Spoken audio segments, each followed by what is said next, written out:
Hello friends, welcome to up to date facts और आप देख रहे हैं अप टू डेट फैक्ट्स का फुल डे न्यूज़ एपिसोड। प्रधानमंत्री मोदी की यूनियन कैबिनेट में आज बड़े तौर पर बदलाव हो रहे हैं। एग्जिस्टिंग मिनिस्टर्स जैसे रविशंकर प्रसाद, संतोष गांगवार, रमेश पोखरियाल निशंक, थावरचंद गहलोत वगैरह बाहर जा रहे हैं और उनकी जगह पर 43 नए एमपीज आ रहे हैं। इनमें बीजेपी के दिग्गज नेता जैसे ज्योतिरादित्य सिंधिया, सर्बानंद सोनोवाल, शोभा करंदलाजे, मीनाक्षी लेखी वगैरह शामिल हैं। बॉलीवुड के महान कलाकार श्री दिलीप कुमार का आज 98 साल की उम्र में मुंबई के हिंदुजा अस्पताल में निधन हो गया। उनका असल नाम यूसुफ खान था और उनका जन्म पाकिस्तान के पेशावर में 1922 में हुआ था। 1944 में आई ज्वार भाटा फिल्म से उन्होंने अपने करियर की शुरुआत की थी। बॉलीवुड में काम के लिए उनको अनेक पुरस्कार भी मिले, जिसमें पद्म भूषण, पद्म विभूषण और दादा साहेब फाल्के अवार्ड शामिल है। उन्हें पाकिस्तान का हाईएस्ट सिविलियन ऑनर निशान इम्तियाज़ भी मिला। 1998 में रिलीज़ हुई किला फिल्म उनकी आखिरी फिल्म थी। उनके निधन पर मुल्क के बड़े बड़े पर्सनैलिटीज़ ने खेद व्यक्त किया है। दिल्ली के इंदिरा गांधी इंटरनेशनल एयरपोर्ट पर आज दिल्ली कस्टम्स ने जाम्बिया के 2 नागरिकों के पास से 7.3 करोड़ की हेरोइन जब्त की है। जाम्बिया के नागरिक हेरोइन को कैप्सूल्स के सूरत में ला रहे थे और कैप्सूल्स उन्होंने निगल लिए थे। केंद्र सरकार ने आज डिपार्टमेंट ऑफ पब्लिक एंटरप्राइज को डिपार्टमेंट ऑफ फाइनेंस के साथ मर्ज करने का फैसला किया है। डिपार्टमेंट ऑफ पब्लिक एंटरप्राइज पहले department of heavy industries and public enterprise के साथ जोड़ा जाता था। डिपार्टमेंट ऑफ पब्लिक एंटरप्राइज का काम यह है कि वो केंद्र सरकार के PSUs की पॉलिसी फॉर्मुलेशन का काम करता है। Jindal steel and power limited ने कहा है कि वो आने वाले 10 साल में ओडिशा में तकरीबन 1 लाख करोड़ का निवेश करेगा। फ्रांस के media watchdog reporters without borders ने प्रधानमंत्री मोदी को आज 37 प्रेडेटर्स ऑफ प्रेस फ्रीडम की लिस्ट में डाला है। इस लिस्ट में पाकिस्तान के प्रधानमंत्री इमरान खान, चाइना के प्रेसिडेंट जी जिनपिंग और नॉर्थ कोरिया के supreme leader Kim Jong Un भी शामिल हैं। रिपोर्टर्स विदाउट बॉर्डर्स फ्रांस का एक ऑर्गेनाइजेशन है जो दुनिया के मुल्कों में प्रेस फ्रीडम पर नज़र रखता है। आज की ताज़ा तरीन रिपोर्ट के मुताबिक Indian telecom operator Vodafone idea कर्ज में डूबा हुआ है और उसे 12 महीने के अंदर अंदर 23,200 करोड़ का कर्ज चुकता करना है। देश के उत्तर पूर्व राज्य मेघालय में आज 5.2 मैग्नीट्यूड के जलजले के झटके महसूस किए गए। ये झटके नेबरिंग स्टेट्स जैसे बंगाल और आसाम में भी महसूस किए गए। किसी के भी जानी नुकसान की कोई खबर नहीं है। देश के चारों मेट्रो सिटीज़ यानी दिल्ली, मुंबई, कलकत्ता और चेन्नई में आज पेट्रोल की कीमत प्रति लीटर 100 रुपये से पार हो गई। चेन्नई और मुंबई में ये कीमत पहले ही 100 रुपये के पार हो चुकी थी और दिल्ली और कलकत्ता आज इस लिस्ट में शामिल हो गए।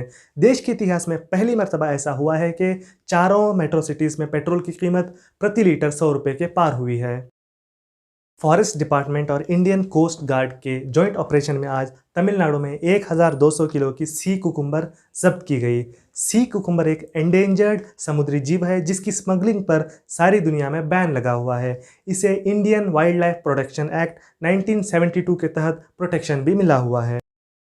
पंजाब पुलिस ने आज भारतीय सेना के 2 जवान हरप्रीत सिंह और गुरबेज सिंह को पाकिस्तान के लिए जासूसी करने के इल्ज़ाम में गिरफ्तार किया है। पुलिस का कहना है कि दोनों जवानों ने आर्मी के क्लासिफाइड डॉक्यूमेंट्स के 900 पिक्चर्स पाकिस्तान के इंटर सर्विसेज इंटेलिजेंस को भेजे थे। आंध्र प्रदेश सरकार ने राज्य में 16 अगस्त से स्कूल्स को रीओपन करने का फैसला किया है। सरकार ने कहा है कि ऑनलाइन क्लासेस को जुलाई 12 से शुरू किया जाएगा और ऑफलाइन क्लासेस को अगस्त 16 से। आतंकवादी माओवादियों के हौसले इतने बढ़ गए हैं कि उन्होंने सिक्योरिटी फोर्सेस के खिलाफ 14 पेज का एक एक्शन प्लान तैयार करके उसको पब्लिक भी कर दिया है। इसके खिलाफ सिक्योरिटी फोर्सेस ने भी एक काउंटर प्लान तैयार किया है। आशा करते हैं कि सिक्योरिटी फोर्सेस माओवादियों से सही से निपट लेंगे।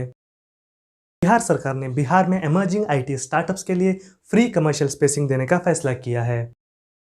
बीदर के रहने वाले BSF जवान बसवराज गणपति आज पंजाब में BSF और आतंकवादियों के बीच हुई मुठभेड़ में शहीद हो गए। उनकी पोस्टिंग 20 दिन पहले ही पंजाब में हुई थी।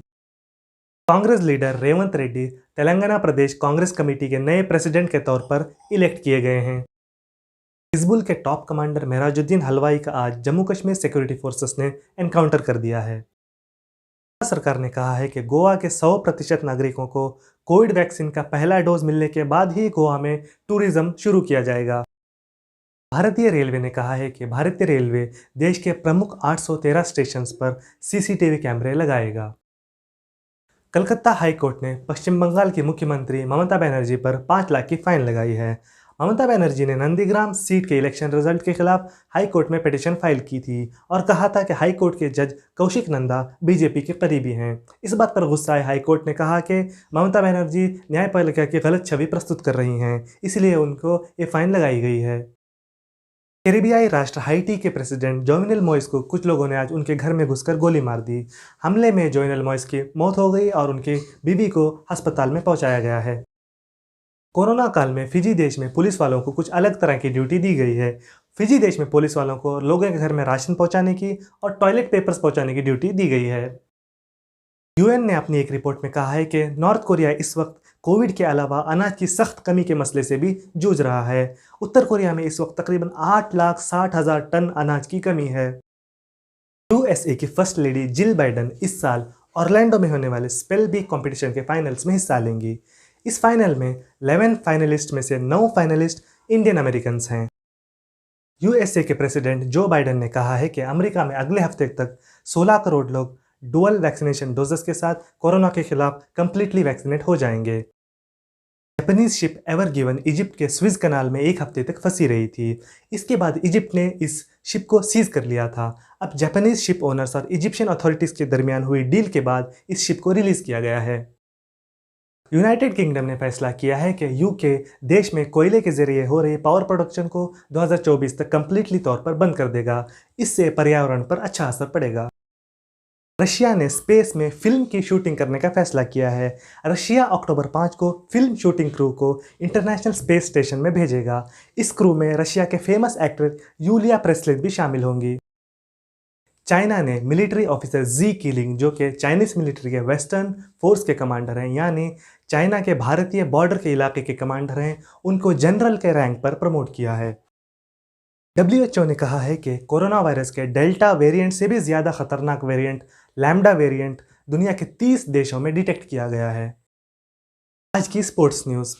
यूरोप में चल रहे यूएफा यूरो 2020 के सेमीफाइनल में इटाली ने स्पेन को पेनल्टीज में 4-2 से हरा दिया। खेल का वक्त खत्म होने तक दोनों टीमों का स्कोर 1-1 से बराबर था। कोपा अमेरिका फुटबॉल कंपटीशन के सेमीफाइनल में अर्जेंटीना ने कोलंबिया को पेनल्टीज में 3-2 से हरा दिया।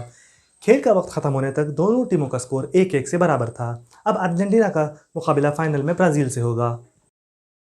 अफगानिस्तान क्रिकेट बोर्ड ने 22 साल के राशिद खान को अफगानिस्तान के T20 इंटरनेशनल टीम का कप्तान नियुक्त किया है। जानते हैं आज के शेयर बाजार का हाल। सेंसेक्स आज 193 पॉइंट्स बढ़कर 53,054 पे बंद हुआ और निफ्टी 61 पॉइंट बढ़कर 15,879 पे बंद हुआ। सेंसेक्स में सोने की कीमत आज प्रति 10 ग्राम 47,951 रुपये रही और चांदी की कीमत प्रति 1 किलो 69,490 रुपये रही। रुपया डॉलर के मुकाबले 7 पैसे नीचे गिरकर 74.61 पे बंद हुआ और ब्रेंट क्रूड की कीमत इंटरनेशनल मार्केट में प्रति बैरल $72.93 रही। भारत के कोरोना अपडेट्स। भारत में पिछले 24 घंटों में 43,733 केस आए। इसी के साथ टोटल केसेस की तादाद 3,06,63,665 हो गई।